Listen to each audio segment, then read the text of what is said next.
ጊዜያዊ አስተዳደሩ ከፌዴራል መንግስት ድጋፍ መጠየቁን ተከትሎ ህወሓት የሶስተኛ ወገን ጣልቃ ገብነት ጥሪ ተቀባይነት የለውም ሲል ተቃወመ።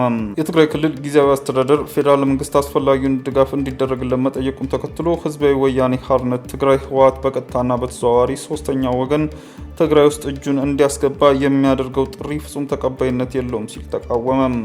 ህዝባዊ ወያኔ ሓርነት ትግራይ ህወሓት ትላንት መጋቢት 3 ቀን ባወጣው መግለጫ በጊዜያዊ አስተዳደሩ 4 የሰራዊት ከፍተኛ አመራሮች መታገዳቸው ከኃላፊነት ውጭ የተደረገና ተፈጻሚነት የለውም ሲል ውሳኔውን ገልጿል።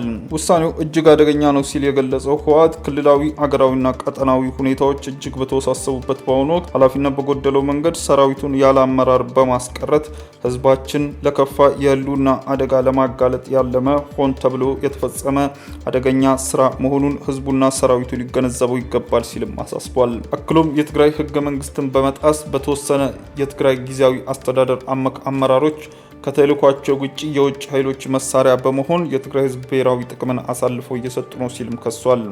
እንደዚሁም የትግራይ ህገ መንግስትን በመጣስ በክልሉ ማቆሚያ የሌለው አደገኛ ሁኔታ እየፈጠሩ ነው፣ በሰራዊቱና አመራሩ ላይም ያነጣጠረ ስም ማጥፋትና ማጥላላት እንዲሁም ማስፈራራት በተቀናጀ መንገድ ሲገዛም ቆይተዋልም ብሏል።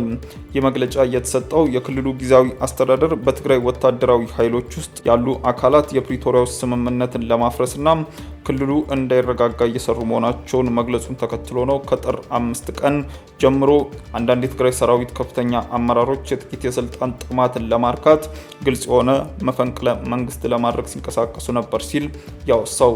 በመግለጫውም በዚህ ሳምንት ግን በተለይ የሰሜን ምስራቅና ደቡብ ግንባር አዛዦች የሚመሩት ህገወጥ ድርጊቶችም ተጠናክረው ቀጥለዋል ሲልም አስታውቋል።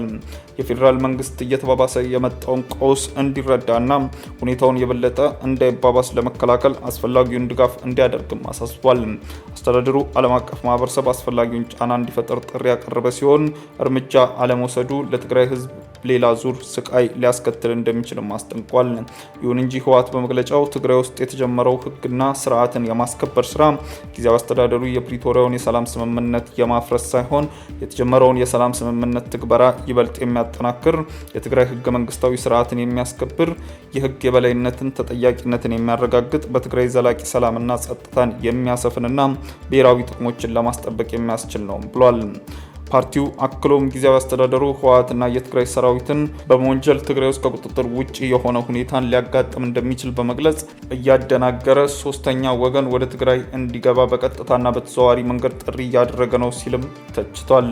በመጨረሻም የኢትዮጵያ መንግስትና የዓለም ማህበረሰብ የፕሪቶሪያ ሰላም ስምምነት በሙሉነት በፍጥነትና በተግባር ወደ ዘላቂ ሰላምና መልሶ መቋቋም በሚወስድ መንገድ አዎንታዊ ድርሻቸውን እንዲወጡን ጥሪ አቅርቧል። አክሎም መላው ትግራይ ህዝብ ህገ መንግስታዊ ስርዓትን ለማስከበር፣ ተጠያቂነትን ለማረጋገጥ፣ ሰላምና ጸጥታን ለማስፈን በሚያደርጉ ስራዎች እንደተለመደው ወሳኙ ድርሻም እንዲጫወትም ጠይቋል። ይህ በእንዲህ እንዳለም ትላንት የጊዜያዊ አስተዳደሩ ፕሬዝዳንት ጌታቸው ረዳ ከአሜሪካ፣ ጀርመን፣ ፈረንሳይ፣ ጣሊያን፣ አውሮፓ ህብረትና እንግሊዝ የተወጣጡ አምባሳደሮች በትግራይ ውስጥ ስለተፈጠሩ ክስተቶችና አስተዳደሩ ስላጋጠሙ ፈተናዎች ገለጻ ማድረጉን ገልጿል። ውይይቱ ያተኮረው እየተባባሰ የመጣው ሁኔታ እንዴት በተሻለ ሁኔታ መቋቋም እንደሚቻልና የፕሪቶሪያውን ስምምነት ሁሉም ወገኖች ወደ ተጨማሪ አለመረጋጋት እንዳይመለሱ ለመከላከልም እንዲሰሩ ማረጋገጥ ነው ብሏል። በሌላ ዜና ትግራይ ውስጥ ከሚፈጠር ትርምስ እናተርፋለን ከሚሉ ወገኖች አንዱ የኤርትራ መንግስት ነው ሲሉ አቶ ጌታቸው ረዳ ተናገሩ። የትግራይ ክልል ጊዜያዊ አስተዳደር ፕሬዝዳንት አቶ ጌታቸው ረዳ በትግራይ ክልል ወቅታዊ ሁኔታ ላይ በአዲስ አበባ ለጋዜጠኞች በሰጡት ማብራሪያ ትግራይ ውስጥ ከሚፈጠር ትርምስ እናተርፋለን ከሚሉ ብዙ ወገኖች አሉ፣ የኤርትራ መንግስት አንደኛው ነው ሲሉም ተናግረዋል። የኤርትራ መንግስት ከፌዴራል መንግስት ጋር የመጀመሪያ ግጭት ውስጥ የገባው ከፕሪቶሪያው ስምምነት በኋላ ነው ሲሉ የገለጹት ፕሬዝዳንቱ የኤርትራ መንግስት ጋር ሰላም እንፈጥራለን ማለት ኤርትራ በትግራይ ላይ የፈጸመችውን ጭፍጨፋ እንክዳለን ማለት አይደለም ብለዋል። አክሎም ሁሉም የፖለቲካ ኃይል ወይም ጀነራል ከኤርትራ ጋር ተግባብቼ የሆነ ነገር አደርጋለሁ የሚልም አድርገን እንውሰደው፣ ጭር ካለ አደጋ ላይ እንወድቃለን ብለው የሚያስቡ ወገኖች ግን ራሳቸውን አገልጋይ አድርገው አቅርበው ነገር ግን በተወሰነ መንገድ ይህን ኃይል ለመጥቀም እንቅስቃሴ የሚያደርጉ ቡድኖች እንዳሉ አውቃለሁ ሲሉም ተናግረዋል። የኤርትራ መንግስት ፍላጎት የኢትዮጵያ መንግስት ኤርትራን ይወራል ብለው የሚያስቡ ሰዓት ትግራይን ማቀዝቀዣ ወይንም በፈር ዞን እንዲሆን ማድረግ ነው።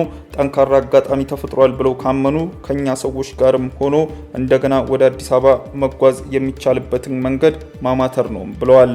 በተጨማሪም የትግራይ ክልል ጊዜያዊ አስተዳደር ፕሬዝዳንት ጌታቸው ረዳ ክልሉ ላይ የህግ ተቀባይነትን ያጡና ከጦርነት ትርፍ እናገኛለን የሚሉ በጥቅም የተሳሰሩ የተወሰኑ የህወሓት ቡድኖች የተወሰነ ከፍተኛ መኮንኖችን በመያዝ ክልሉን አደጋ ላይ እየከተቱ ነው ሲሉም ተናግረዋል። ውድ ተመልካቾቻችን በዕለታዊው የዛሬ ውሎ ፕሮግራማችን ይዘንላችሁ የቀረብናቸው ዋና ዋና መረጃዎች እነዚህ ነበሩ። ከፕሮግራም ጋር አብሬያችሁ ቆይታ ያደረኩት እኔ አብዲስ አደፋር ነበርኩ። ከሌሎች የኬሎ ሚዲያ ፕሮግራሞች ጋር መልካም ቆይታም